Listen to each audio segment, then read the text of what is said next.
बात की थी वास्तविक संख्याओं की, और पिछली वीडियो में हमने वास्तविक संख्याओं का जो चैप्टर और कंप्लीट कर लिया था। आज हम बात करेंगे चैप्टर नंबर 3 की, यानी बहुपद की। आज हम बात करेंगे पॉलीनिवल्स किसे कहते हैं, बहुपद किसे कहते हैं। सबसे पहला प्रश्न ये बनता है कि हम बहुपद कहते किसे, यानी बहुपद है जब किसी बीजीय व्यंजक की घात, जब किसी बीजीय व्यंजक की घात यदि एक पूर्ण संख्या हो तो उसे क्या कहते हैं, अपन बहुपद कहते हैं। यानी बीजीय व्यंजक की घात, बीजीय व्यंजक की घात, व्यंजक की घात पूर्ण संख्या। पूर्ण संख्या की हमने बात की थी कि पूर्ण संख्या किसे कहते हैं, वे संख्या जो 0 से शुरू होकर अनंत तक चलती है पूर्ण संख्या कहलाती है। यानी ऐसा कोई भी बीजीय व्यंजक जिसकी घात क्या हो, पूर्ण संख्या हो, उसे हम क्या कहते हैं, बहुपद कहते हैं। बहुपद के प्रकार अपन बात करें कि बहुपद है वो कितने प्रकार का होता है। बहुपद अलग जैसे रेखिक बहुपद होता है, एक अपने पास द्विघात बहुपद होता है, एक त्रिघात बहुपद होता है, चतुर्थघात बहुपद होता है, यानी आगे चलते जाते हैं। जैसे कि रेखिक बहुपद की पहचान क्या है, ये नाम से स्पष्ट है। रेखिक, रेखिक का मतलब क्या होता है, यानी ऐसा बहुपद है जिसकी घात कितनी हो, एक हो। यानी अपन जब बात करें कि ax प्लस b, अब इसमें दो प्रकार की राशि, ये तो चर और अचर, दो प्रकार की राशि है, चर और अचर। यानी ये तो है अचर राशि और ये हमारे पास क्या है, चर राशि, ठीक है। इसे बोलेंगे अक्ष का गुणक, क्या बोलेंगे, अक्ष का गुणक। और यहाँ अक्ष की अधिकतम घात कितनी है, एक है, इसलिए क्या बढ़ गया, रेखिक बहुपद। यानी ऐसा बहुपद है जिसकी अधिकतम घात एक हो उसे अपन कहेंगे रेखिक बहुपद। और दूसरी बात, ऐसा बहुपद है जिसकी अधिकतम घात 2 हो उसे क्या कहेंगे, द्विघात बहुपद। यानी घात 2 ही होनी चाहिए तो द्विघात हो जाएगा, और एक है तो एक घाती बहुपद हो जाएगा। अब हम आगे इनकी बात करते हैं कि जो बहुपद है, बहुपद है उनके शून्यांक भी अपन ज्ञात करते हैं कि शून्यांक क्या होते हैं, बहुपद का मानक समीकरण क्या होता है।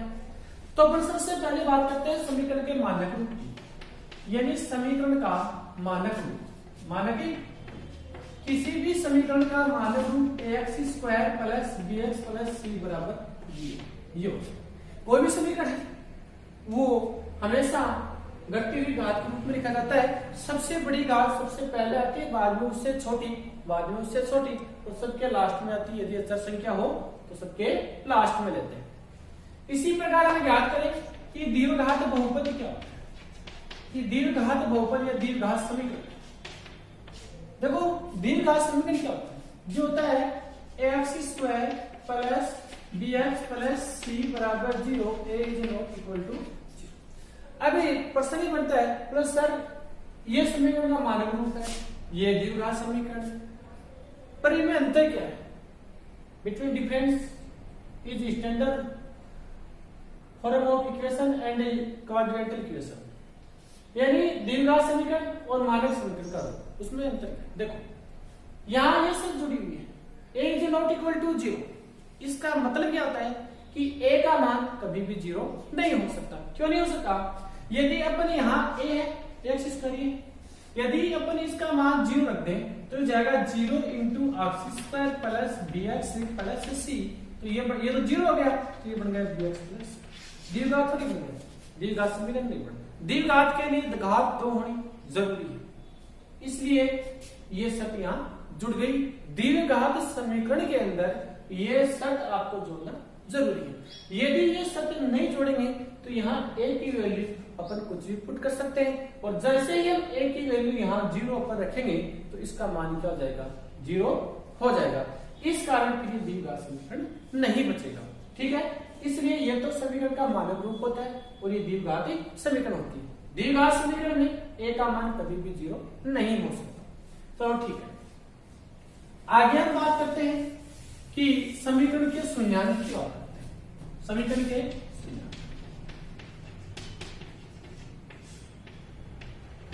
देखो शून्यांक यानी ऐसी राशि ऐसी अचर राशि जिसको समीकरण में रखने पर समीकरण का मान ही क्या हो जाए, 0 हो जाए, उसे अपन कहते हैं समीकरण के शून्यांक। ज्यादातर क्या होता है, जैसे रेखिक बहुपद है उसका एक शून्यांक होता है, द्विघात में 2 होते हैं, त्रिघात में 3 होते हैं, चतुर्थ घात में 4 शून्यांक होते हैं। लेकिन यह भी कोई जरूरी नहीं है कि जितने अपनी घात उतने ही शून्यांक हो, ये कोई जरूरी नहीं है। क्यों नहीं है?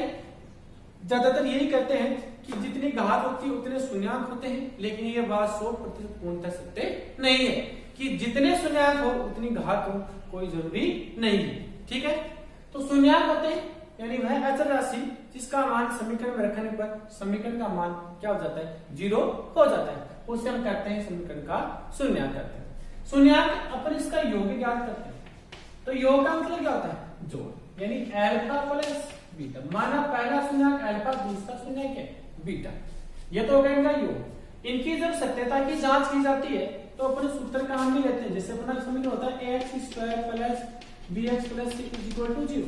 ठीक है, तो अपना योगफल ज्ञात करने का समीकरण होता है माइनस का b अपॉन a। b का मान ये रहेगा, a का मान ये रहेगा।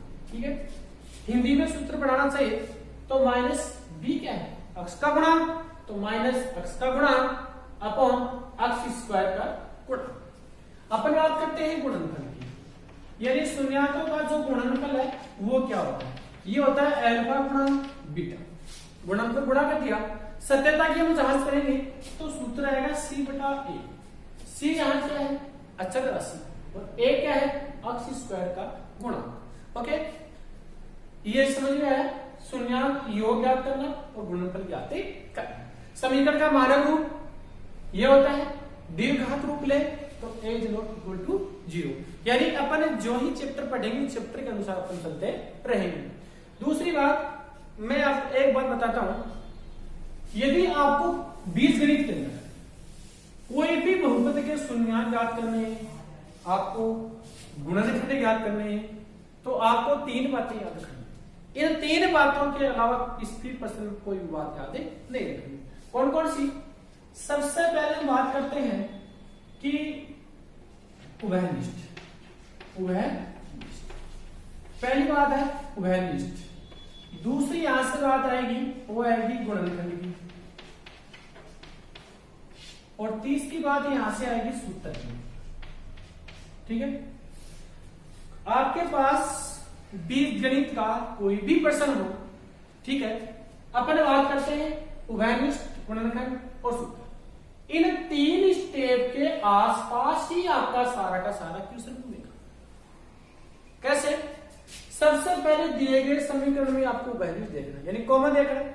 उभयनिष्ठ नहीं मिलता है, उसके बाद आपके गुणनखंड करने हैं, और गुणनखंड में नहीं होते हैं तो लास्ट में काम क्या आता है, सूत्र काम आता है। तो सूत्र कौन सा होता है, माइनस के b plus minus under b square minus 4ac upon 2a। इसे अपन बोलते हैं द्विघाती सूत्र। क्या बोलते हैं? द्विघाती सूत्र। या फिर इसका दूसरा भी नाम होता है अपने पास श्रीधर आचार्य सूत्र। श्रीधर आचार्य सूत्र, ये इसके 2 नाम है। यदि कोई बीजगणित के प्रश्न के गुणनखंड आपके पास नहीं आ रहे हैं तो आप सूत्र की सहायता से निकाल सकते हो, कोई दिक्कत नहीं है। अगर बात करते हैं मूलों की, कि मूल क्या होते हैं। देखो, किसी भी समीकरण के मूल ज्ञात करने के लिए हमारे पास सूत्र होता है b बराबर b square minus 4ac। b का मतलब होता है अक्ष का गुणांक, a का मतलब होता है अक्ष स्क्वायर का गुणांक, और c का मतलब होता है अचर राशि। तो इन मूलों की प्रकृति, या अपन इसका दूसरा नाम है विविक्ति कार्य भी अपन इसको बोलते हैं। मूल बोल दो, विविक्ति कार्य बोल दो, कोई फर्क नहीं पड़ता। मूल आपको कुछ है तो d बराबर b स्क्वायर माइनस 4ac, इससे अपन मूल याद कर सकते हैं। लेकिन जो ही बात करें मूलों की प्रकृति, मूलों की प्रकृति यानी मूलों की प्रकृति है वो कैसी होती है, धनात्मक होती है, ऋणात्मक होती है, वास्तविक होती है, काल्पनिक होती है, कैसी होती है, अपन बात करते हैं। देखो, ये d का मान और d बराबर ये है, तो यदि d बराबर हमारे पास 0 आ जाए, क्या जाए 0, यानी d का मान, इसको हल करने पर हमारे पास मान 0 प्राप्त हो जाए, तो मूलों की जो प्रकृति वो हमें प्राप्त होगी वास्तविक व समान। ठीक है, यदि मूलों का मान अपने पास ऋणात्मक यानी माइनस में प्राप्त हो, इसका मान हमारे पास माइनस में है और माइनस की संख्याओं को हम बोलते हैं काल्पनिक संख्याएं, तो यहां मूलों की प्रकृति होगी काल्पनिक। काल्पनिक वह भिन्न भिन्न होगी। यदि डी का मान हमारे पास प्लस यानी पॉजिटिव धनात्मक हो तो मूलों की प्रकृति क्या होती है? वास्तविक होती है, क्योंकि प्लस की संख्या वास्तविक संख्याएं होती है। ये हो जाएगी वास्तविक व भिन्न भिन्न, वास्तविक व भिन्न भिन्न। ये होती है क्या? मूलों की प्रकृति। ओके, समझ में है? यदि ये मान 0 प्राप्त तो मूलों की प्रकृति समान होगी, बराबर होगी। ये मान माइनस में हो तो काल्पनिक होगी और ये मान प्लस में हो तो वास्तविक और भिन्न भिन्न होगी। चलो ठीक है, इसके बाद में फिर एक प्रमेय की बात करते हैं। महत्वपूर्ण प्रमेय विभाजन एल्गोरिथम या कलन विधि, यानी विभाजन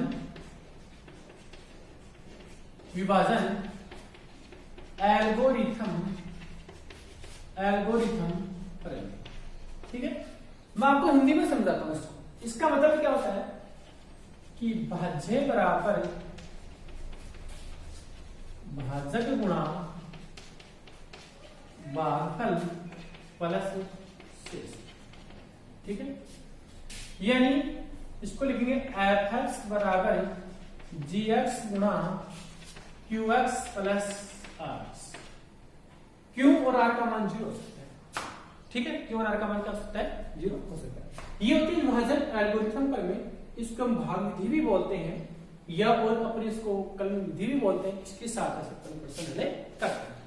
चलो अब हम बात करते हैं 3.1 की।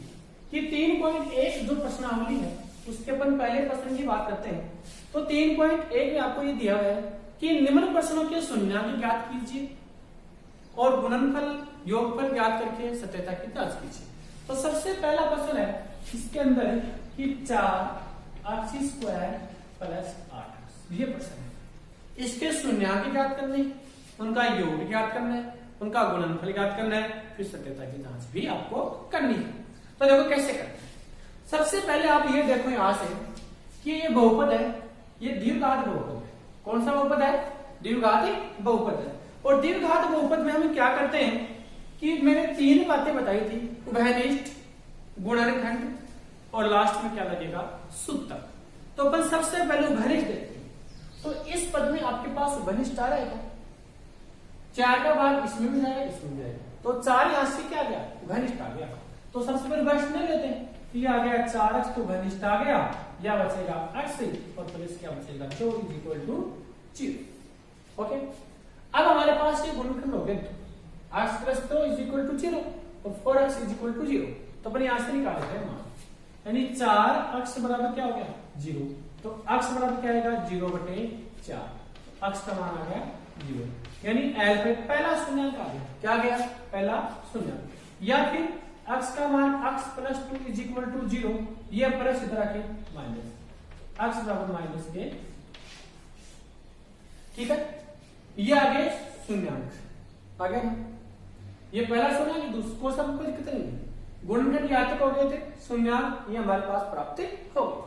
अब बात करते हैं शून्यांकों के योग की। तो अपने क्या लिखेंगे? शून्यांकों का योग। दोनों को जोड़ देते हैं तो 0 + माइनस का 2, तो प्लस माइनस का होता है माइनस, और 0 - 2 कितना होता है? माइनस का 2। ठीक है, बात करते हैं शून्यांकों के गुणनफल की, यानी शून्यांकों का गुणनफल। तो क्या हो जाएगा? 0 × माइनस का 2, यानी कितना हो जाएगा? 0 प्राप्त हो गया ना। यानी शून्यांकों का योग तो माइनस का 2 आया और गुणनफल कितना आया? 0 आया। चलो सत्यता की जांच करते हैं, ये गलत आया, सही है, इसको अपन चेक करते हैं। तो सत्यता की जांच। ठीक है, तो सत्यता की जांच में मैंने आपको सूत्र लिखाए थे, यानी जब शून्यांकों का योग यानी अल्फा प्लस बीटा इसकी जांच करनी हो तो सूत्र होता है -b/a होता है। तो देखो b का मान यहां से आएगा, ये अपने इसका जो फॉर्म स्टैंडर्ड फॉर्म है ये बनेगा ax square plus bx plus c is equal to 0। b है अक्ष का गुणांक, तो अक्ष के गुणांक में कितना है 8 है, तो अपन क्या लिख देंगे यानी माइनस के 8 अपॉन ये माइनस का सूत्र में ही ऑलरेडी a का मान अक्ष स्क्वायर का गुणांक 4 तो लिख दिया। इसको हम इसके भाग लगाएंगे तो अल्फा प्लस बीटा का मान हमारे पास आएगा माइनस का 2। ये माइनस का 2 है, ये भी कितना है माइनस का 2, सही है, तो ये सत्य है। अब गुणनफल की बात करते हैं तो इसका सूत्र होता है अल्फा गुणा बटा बी यानी सी बटा ए, अल्फा गुणा बीटा बराबर सी बटा, बट सी का मान हमारे पास नहीं है, सी का मान नहीं है तो इसका मतलब हो गया कि सी का मान हमारे पास यहाँ से क्या है 0 है, क्या है 0। ए का मान हमारे पास 4 है तो लिख दिया 4, तो हमारे पास अल्फा गुणा बीटा बराबर क्या प्राप्त हो गया 0 प्राप्त हो गया। ये 0 है, यहाँ भी कितना है 0, ये अपना क्या है कंप्लीट है। आशा करता हूं कि आपको अच्छी तरह समझ में आया होगा। पूरी कोशिश मैंने आपको अच्छी तरह समझाने की है। अपन एक दो क्वेश्चन और करेंगे तो ज्यादा बेटर और हो जाएगा, ऐसी कोई बात नहीं है। तो यदि आप इस प्रश्न को लिखना चाहते हो तो आप यहाँ से इस प्रश्न को आप लिख भी सकते हो, कोई दिक्कत नहीं है। ये मेथड आपको पूरा सेम टू सेम कैसा ही करना है। चलो मैं बात करता हूँ आगे नेक्स्ट क्वेश्चन के ऊपर बात करते हैं। यदि आप लिखना चाहो तो स्क्रीनशॉट ले लो, बाद में आराम से आप इसको लिख सकते हो।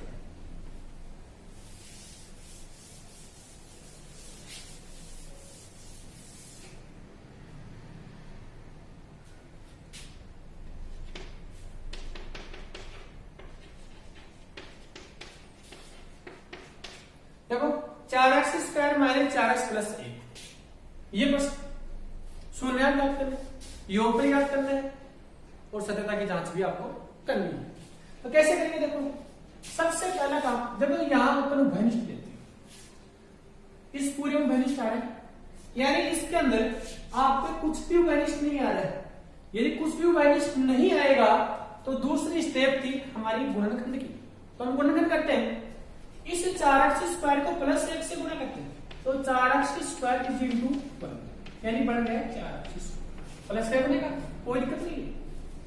अभी ये 4x स्क्वायर बढ़ गया, इस 4x से हम इस प्रकार के गुणनखंड करते हैं या अपन यूं कहें कि टुकड़े करते हैं कि गुणा करने पर तो 4x स्क्वायर आ जाए और उसको जोड़े या घटाए तो अपने पास कितना आ जाए 4 आ जाए। तो मैं इसका करता हूं पहले करेंगे तो इसके तो देखिए टुकड़े क्या होंगे, हम इसको क्या लिख सकते हैं 1 गुणा 4 या 4 गुणा 1, एक ही बात है, 2 गुणा 2 ये लिख सकते हैं, दोनों एक ही चीज है, कोई दिक्कत नहीं।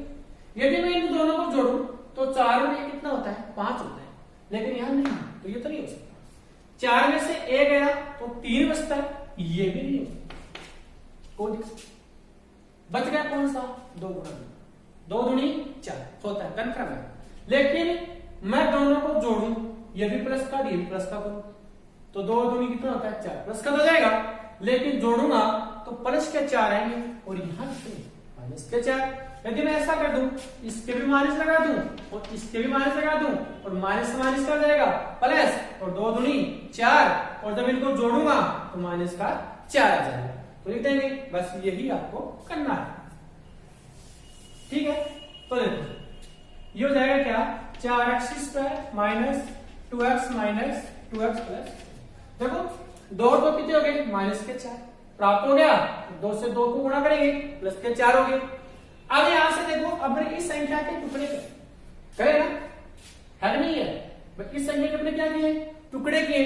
अब 2 टुकड़े आ गए तो ये अपने एक तो इसके साथ भेज देते हैं और एक इसके साथ भेज देते हैं। ये मान लेते हैं कि अपने यहां से जो कॉमन ले लेते हैं, क्या ले लेते हैं कॉमन, 2 अक्ष यहां से क्या आ जाएगा कॉमन आ जाएगा, यहां क्या बचेगा 2x और माइनस का 1। इसमें आपके 2 पद जरूर समान आएंगे, दीर्घघात बहुपद है, 2 पद जरूर समान आएंगे यहां से, और माइनस यहां कुछ भी कॉमन नहीं आ रहा है तो यहां से a कॉमन आ जाएगा और ये बचेगा 2x प्लस अंदर है माइनस कॉमन ही है तो ये माइनस, ठीक है।